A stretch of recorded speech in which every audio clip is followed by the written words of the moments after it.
Nu viser jeg, hvordan du kan lave let læs på i 4D-programmet. I 5D-programmet er der en automatisk funktion, hvor man kan lave læs, men det er der altså ikke i 4D-programmet. Men alligevel så er der en mulighed for at lave det sådan forholdsvis automatisk. Du starter med at gå ind i Design, Fabric Decorator. Klik på den. Så åbner den sig, og du trykker bare Annullér. Du skal starte med at lave nogle sting, der bare går som sådan en svag zigzag nede på den her linje. For at prøve lige at få startet lidt op, så det gør det lidt nemmere at se.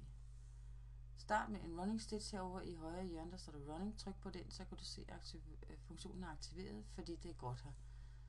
Så laver du simpelthen nogle sting, der går ned og så op igen på linjen.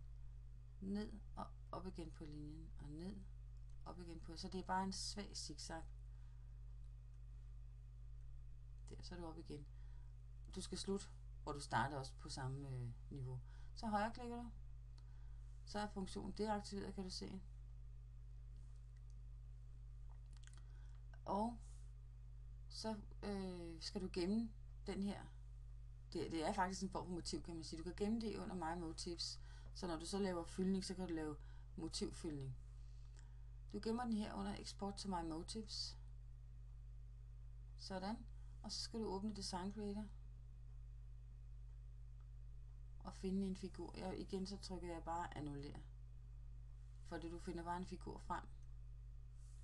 Her i Minipix. Tag stjernen for eksempel. Det er der så mange, der godt kan lide at hænge stjerner op til jul. Så tryk på kontrolknappen og træk i hjørnet, så du gør den lige frem proportionalt større. Træk den lidt ned i midten. Så går det ikke så hurtigt. Der. Klik udenfor. Og så gå over på Create-fanen. Og der skal du så definere, hvor stort broderiområdet er. Det skal selvfølgelig være stjernen, det skal være inde i. Så op i Design Area, klik på den. Og så træk en boks omkring stjernen. Jeg har sat den til at være 130 mm, det vil sige 13 cm, men der kan du jo gøre den større eller mindre, som du vil. Trykker vi OK der, og det bliver så i bredden, at den bliver 130 mm. Så skal de første lag motivfyldningssting lægges på. Det gør du heroppe på den der. Der. Klikker ind i stjernen og trykker OK. Så vil der altid komme som det standard, kommer der stjerner frem, og det er den simpelthen indstillet til fra fabrikken, eller i selve programmet. Så skal du højreklikke for at deaktivere funktionen, for nu skal du over på Edit-siden, og ind og klikke på den motiv, så den er blå, og højreklikke og trykke på Properties.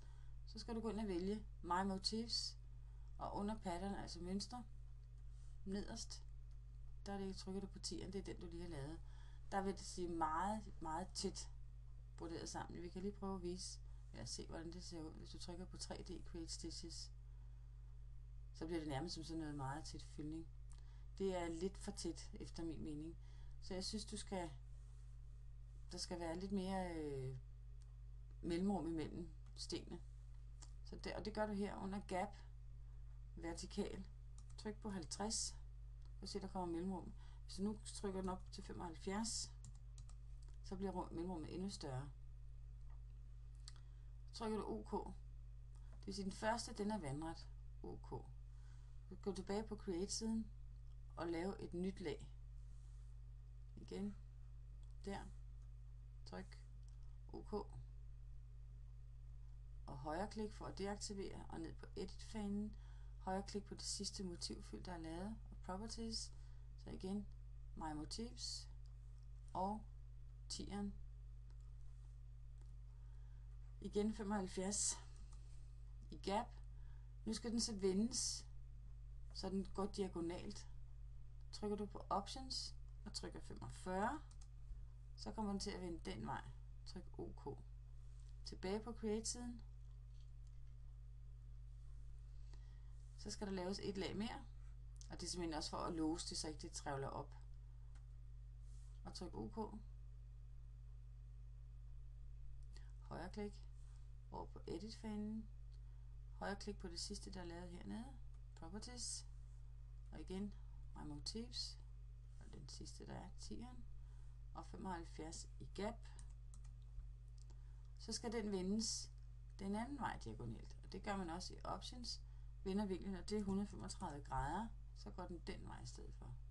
OK. Tilbage på create-siden. Det sidste lag, det skal så være 90 grader. Klik ind i stjernen og trykker OK på tolerance, color tolerance. Og højreklik. Tilbage på edit-fanen. Og højreklik hernede på motif fill. Og det sidste, my motifs. Og på 10'eren. Og gap 75. Så skal det vendes lodret. Og det er i options, det foregår 90 grader. OK. Kan du prøve at se, hvordan det ser ud nu?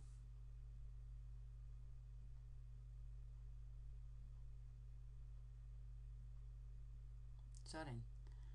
Det er selve læsstjernen. Så mangler der bare lige at komme en satinkant på. Cancel.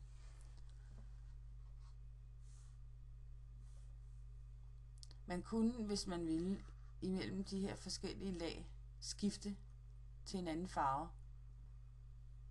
Det kan man gøre i filmstrippen, men man kan også gøre det, mens man laver selve broderiet. Den starter jo med at være blå her. Det vil så sige, efter den der skal der laves et farveskift. Hvis nu vi på den der trykker Insert Color Change og siger, at den skal være grøn. Det er kun for at få nogle kontrastfarver, så man kan se forskellen. Og her også Insert Color Change, og der kan vi lave en pink. Og så der. Højre klik. Insert Color Change. Man kan jo altid rette det til igen. Så tager vi en orange. OK. Tilbage på Create-fanen. Der skal der så laves en satinkant. Den tror jeg, vi skal gøre hvid. Det gør man heroppe på Color Change. Bare tryk på farveballonerne. Så bliver det en hvid farve, der bliver broderet med nu. Det, der skal ske, det er, at freehand border, det er en satinkant. Og under præferencer, der kan man her under border se, hvad for en bredde satinkanten er sat til at blive. Jeg har sat den til 3,0 mm og sæt flueben i underlag, så den laver nogle sten ude i kanten, inden den laver selve satinkanten. Så skal du trykke på, den starter heroppe, så trykker du på kontrolknappen på dit tastatur, og tryk på den der border, og så sætter du lige et mærke i hvert hjørne, så du får et skarpt hjørne i stedet for et buet hjørne. Og det vil du få, hvis ikke du trykker kontrolknappen ned, så vil det bare blive buet. Så højreklikker vi, deaktiverer funktionen, og så er den færdig. Der er nogle af hjørnerne, der ikke er særlig pæne. Det der hjørne, det er rigtig pænt, men de andre, de er ikke særlig kønt lavet. Og det er svært at gå ind og rette det under edit. Vi kan lige prøve at se. Det er satinborden, der er markeret. Hvis vi så forstørrer det op, så godt vi nu kan her, så kan man prøve at holde kontrolknappen. Ja, hvis nu for eksempel lader være med at holde kontrolknappen ned, så kan du se, hvad der sker. Nu bliver det sådan buet.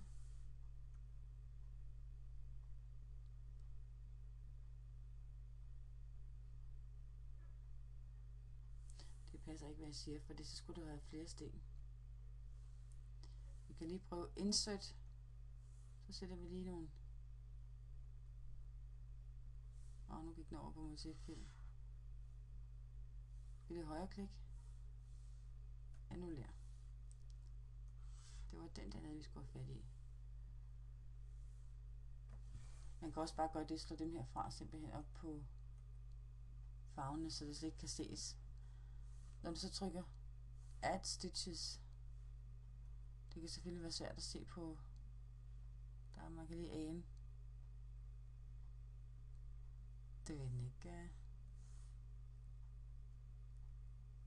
Nå. Der højreklikkede jeg, det hjælper ikke noget. Jeg trykker cancel. Jeg prøver lige at lave broderiet.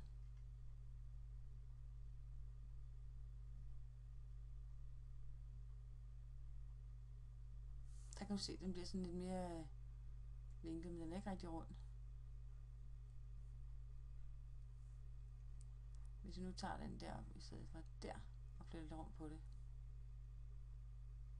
Sådan, så prøver vi igen. Så tror jeg, den bliver buet.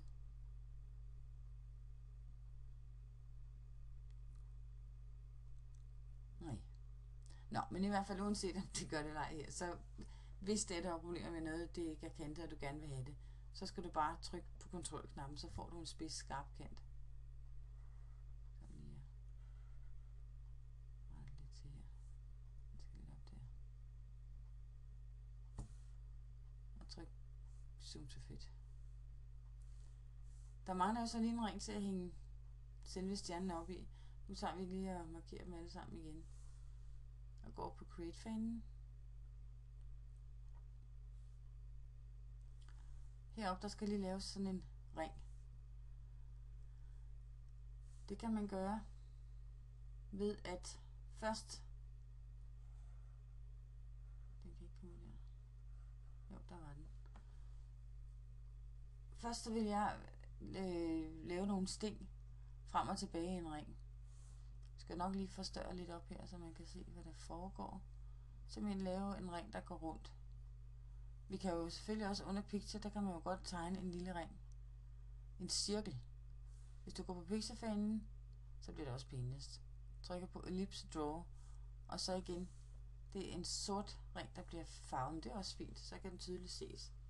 Hold på kontrolknappen, så du får en ensartet ring. Hvis du trykker på pinden her, så kan du se, hvor tyk den streg, du laver, den bliver. Prøv at tage den til nummer 2 streg. Og så hold kontrolknappen nede, og det var ikke rigtigt. Vi trykker lige undo. Du skal trykke på cirklen selvfølgelig. Det var bare for at vise dig, hvilken tykkelse stregen vil blive. Hold kontrolknappen nede og træk. Nu vil jeg prøve at sammenligne lidt med spidsen. Sådan, det er vist meget passende. Så sætter du lige en boks omkring her. Flytter den over. Og nu bliver den selvfølgelig rød bagved, for det. Jeg skal lige have trykket gennemsigtighed tool options her, så man kan se den. Vi trykker lige undo et par gange. Sådan. Der. Den skal være gennemsigtig. Og så tager vi lige og laver hvid baggrund, så det ikke kan ses. Så det gjorde jeg ved at højreklikke på den der firkant, så kan du se, at den er hvid. Det er baggrunden, og det er den, der bliver tegnet med. Tryk på cirklen igen. Hold kontrolknappen nede. Sådan. Der passer det meget godt. Det lader vi bare være sådan der. Gå på create-fanen. Og så lige lave nogle running stitch. Og der vil jeg lave dobbelt. Der kan du så her under præferencer se, hvor lange stingene bliver. Længden af stingene, den laver vi på running, de er 1,5. Det passer meget godt. Og dobbelt, det er også 1,5. Så det lader vi være som det er. Skal vi lige give det lidt tid til at tænke sig om. Den starter der. Så trykker du på den der dobbelt stitch. Og så skal du bare simpelthen rundt langs med ringen her. Lige ind og låse, og så ned. Så vil jeg gå tilbage igen. Så er jeg ligesom sikker på, at der bliver lavet tilstrækkeligt mange sting til det kan bruges. Og når du lander der, så højreklikker du. Så skal der lige laves en satinkant omkring. Og der tror jeg laver den lidt smallere end selve satinkanten på stjernen. Så under præferencer, borders, gør den ned på 2,5 og tryk OK. Freehand border, der tegner du simpelthen også bare rundt og højreklik. Sådan.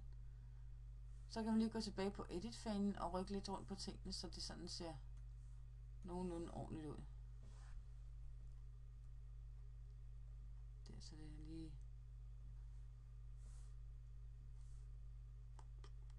Den der background, den er hvid, det kan godt være lidt misvisende. Jeg tror lige, vi skal gå ind og ændre på den.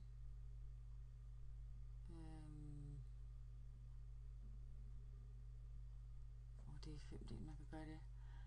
Der ville være rart, hvis baggrunden det var mørk.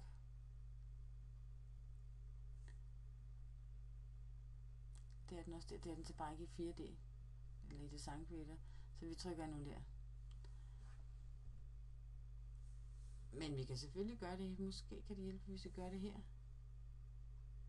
Trykker højre klik og bruger vandkanden. Det var ikke rigtigt. Tilbage. Du skal højre klik. Sådan.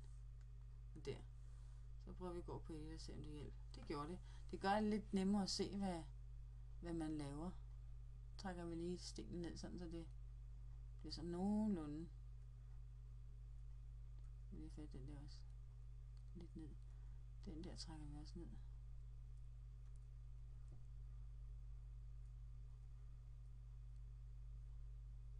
Vi prøver at se, hvordan det ser ud.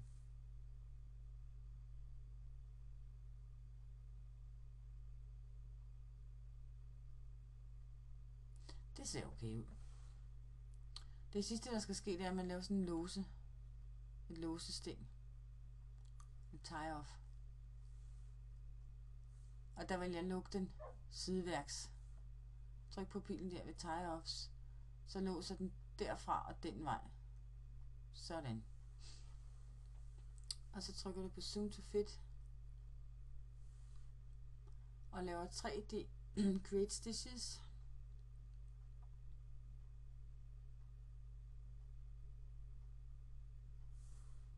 Trykker på Copy.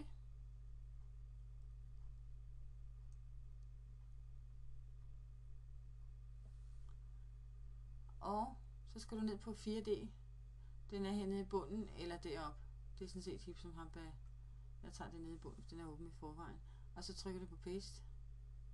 Så kommer stjernen frem. Så skal der lige rettes lidt til på de der hjørner. Og det gør du simpelthen ved at gå over på Edit-siden her. Forstørre stjernen op. Så der kan man tydeligt se de forskellige lag af tråde, der er lagt. Og man kunne godt gøre mellemrummet lidt større måske. Men det er noget, at du selv må sidde og eksperimentere med. Nu kender du i hvert fald grundprincipperne ved, hvordan man gør. Det jeg lige ville vise, det var, hvordan jeg vil rette et hjørne til. Sådan, så det bliver lidt pænere at se på. Det skal være lidt mere spidst end det her. Så, der er lige et par hunde, der vil ind øjeblik.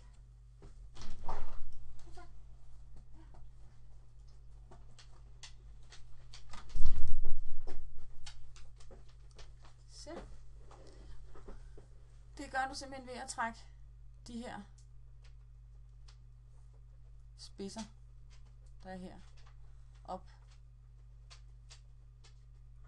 Og så skal de der underlag selvfølgelig trækkes ind. Så ikke det rager ud. Men simpelthen træk spidserne.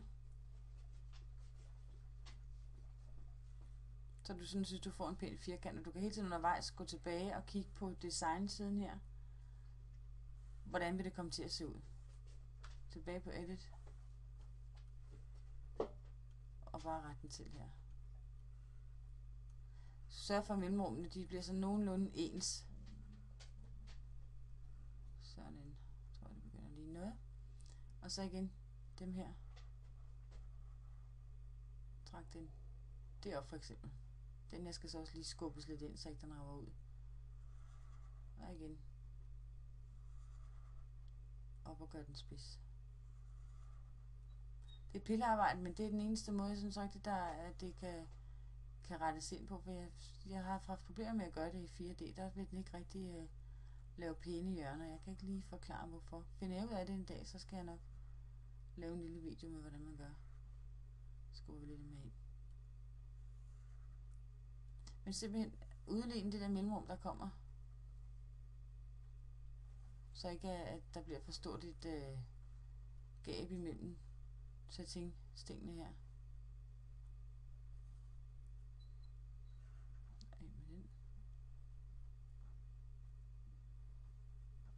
Så er det vist. Så må du så selv lige sidde og pille godt videre med det sidste.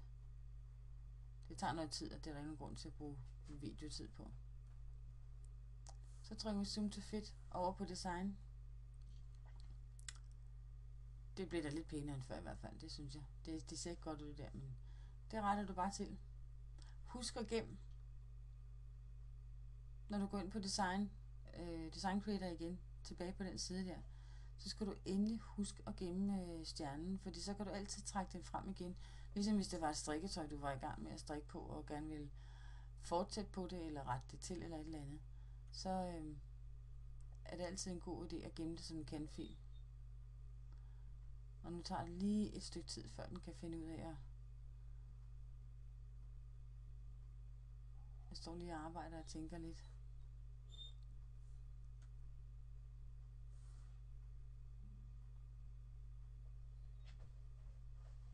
Sådan. Der. På den blå Save As. Den trykker du på. Og du kan se, at den bliver gemt som en kan-fil. Og der trykker du bare på læsstjerne. Eller skriver læsstjerne kan. Det gjorde jeg før. Så nu kan jeg bare gemme den igen på det navn. Så vil den sige, at den allerede eksisterer. Skal den erstattes, så skriver jeg bare ja. Jeg går lidt øjeblik igen. Og så tilbage på 4D-siden. Og gem den her som et broderi, som du så kan lægge over på et USB-stik, eller sende direkte over din symaskine, hvis du har en USB-ledning. Men igen, du gemmer den her som en MP3-fil, eller hvilken en type fil du nu har brug for. Der trykker du simpelthen bare her under filtype. Og der har jeg har en FAF-maskine, så jeg bruger en VP3. Og igen, så kan du bare kalde den for stjernelæs, eller hvad du nu vil. Og gemme den det sted, hvor du nu gemmer dine egne broderier. Jeg trykker annullér, for jeg har ikke brug for at gemme den. Men jeg håber, det kan bruges, og rigtig god fornøjelse.